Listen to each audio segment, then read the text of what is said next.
Olha, eu confesso para vocês que queria falar hoje, neste domingo, com vocês a respeito de um processo aí movido contra mim por uma ONG, e que, na verdade, uma ONG que tem ligações de alguns dos seus membros, dirigentes, com muita gente do PSOL aqui, principalmente com a deputada estadual Luciana Genro e com a deputada federal Fernanda Melchiona.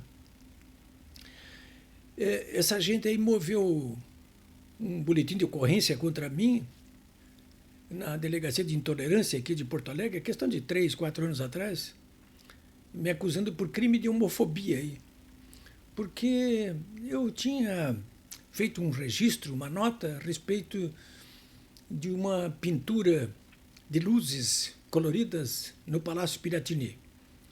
E, bom, durante 3, 4 anos aí, os meus advogados, que foram inúmeros, me defenderam.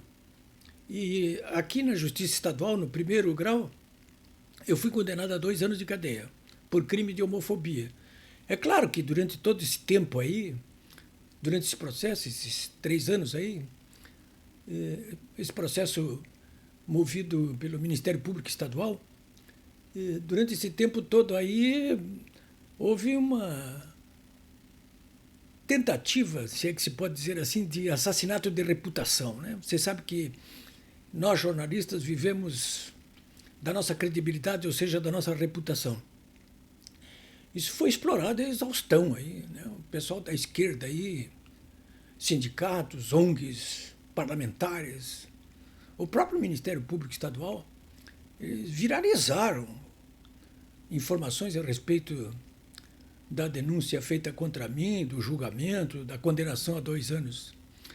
Claro que depois os meus advogados, principalmente o doutor Rafael Leal e a doutora Thaís Comazeto, eles acabaram recorrendo para o Tribunal de Justiça do Estado e o Tribunal de Justiça do Estado se considerou incompetente para julgar o caso, alegando que o crime era federal, né?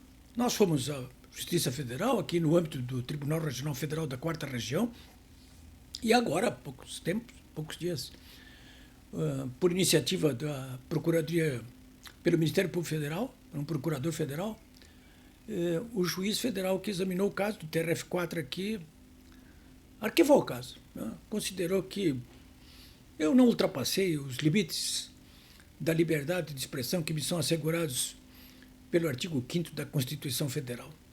Eu ia falar mais sobre isso com vocês hoje aqui, mas é um resumo da ópera, é isso aí. De qualquer maneira, se vocês quiserem tomar conhecimento mais em detalhes desse processo criminal movido contra mim, e dessa derrota dos autores da ação contra mim, vocês poderão me acompanhar no comentário que eu vou fazer nessa segunda-feira aqui mesmo, né? Bom, mas por que eu estou falando tudo isso aí? Porque eu tive que interromper o que eu estava preparando para falar para vocês aqui e fazer um rápido comentário a respeito de um acontecimento desta tarde, né? Que é o anúncio da renúncia à candidatura do presidente Joe Biden dos Estados Unidos, né? O presidente dos Estados Unidos, Joe Biden, ele informou nesta tarde, 3 horas da tarde, aqui horário do Brasil, através das redes sociais, que desistiu da candidatura à reeleição, mas avisou que vai cumprir o mandato, que ele renuncia à candidatura, mas não renuncia ao mandato. Bom, o Joe Biden, ele vinha sendo pressionado terrivelmente nas últimas semanas para desistir da candidatura. Não apenas pela força do adversário, Donald Trump, mas principalmente porque seus lapsos de memória tornaram-se assustadoramente prejudiciais para a sua candidatura, segundo os seus próprios apoiadores. Até jornalões americanos tradicionalmente democratas, como o New York Times, né, nesses últimos 4 dias, pediu em editorial por 2 vezes que ele renunciasse. O próprio Obama, que é homem do Biden, né, também pediu que ele renunciasse. E ele acabou renunciando. Bom, e agora? Bom, os 2 nomes mais em evidência para substituir o Joe Biden são, pela ordem, a vice-presidente dele, que é a Kamala Harris, e a mulher do Obama, a Michelle Obama. São os dois nomes sobre os quais estão sendo falados. Mas também tem, claro, outras velhas raposas da política americana e democrata que querem ocupar esse espaço aí. Bom, claro, o Joe Biden estava perdendo aliados em velocidade geométrica, né? Mas, além disso, ele não estava conseguindo mais alavancar recursos financeiros para sua candidatura. E essa renúncia, eu acho que é uma espécie de derrota antecipada dos democratas, né? Claro que o Donald Trump ele está comemorando esse desastre democrata, né? E já declarou lá nos Estados Unidos que venha a Kamala Harris, que venha a Michelle Obama, nós vamos derrotar qualquer um que aparecer pela frente, né? Bom, até agora, todas as pesquisas mostravam e mostram pequena vantagem numérica para Trump sobre o Biden, né? Ainda que eu coloque pesquisas desse tipo, tanto nos Estados Unidos como no Brasil, em sérias dúvidas, né? Porque são, via de regra, nos Estados Unidos e no Brasil, nem tanto na Europa, manipuladas como costumam ser pelos interesses da grande mídia, que são seus contratantes, aqui e lá. Eles estão, de modo geral, sempre ao lado do eixo do mal. Bom, de qualquer maneira é o seguinte, eu acho que nem mesmo o atentado do Donald Trump vai amolecer o coração e a mente dessas empresas de pesquisa. E não amolece, apesar da percepção universal de que candidatos que surgem como vítimas, que sobrevivem a atentados, costumam derrotar qualquer adversário. Eu tenho tempo suficiente de jornalismo, e principalmente de jornalismo na área política, e até como político, que eu fui, e que continuo sentindo, pelo menos no sentido aristotélico, não tem como, né? Um candidato, quando é muito competitivo e sofre um atentado como esse, assim, quase no final de campanha, pode se pintar como quiser. Ele vai vencer a eleição. Eu lembro aí para vocês, eu acho que nem preciso lembrar aí o caso do Bolsonaro, que é exemplar, né?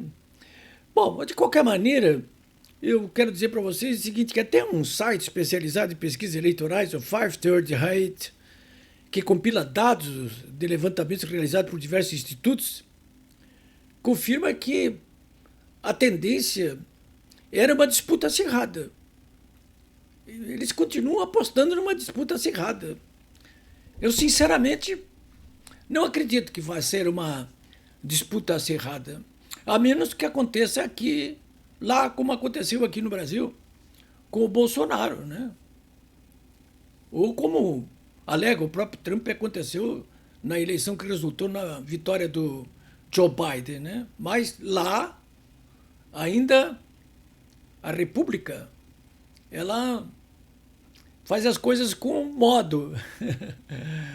A Constituição americana ela continua de um modo ou de outro, aliás, bem até preservada por uma Suprema Corte, cujos membros nos Estados Unidos não fazem a menor questão de se colocar diante dos holofotes, e que é de maioria conservadora. Para mim, esse jogo está jogado. E a vitória do Donald Trump, ela se consolida com a recuo de hoje do Joe Biden, né? Bom para o Brasil. Joe Biden é um aliado do governo nomeado federal lulopetista, ao contrário de Donald Trump, que é aliado justamente de Bolsonaro. Então, e os Estados Unidos a gente sabe, né? Os Estados Unidos, eles exercem uma influência decisiva sobre o que acontece aqui no Brasil. É isso, senhores.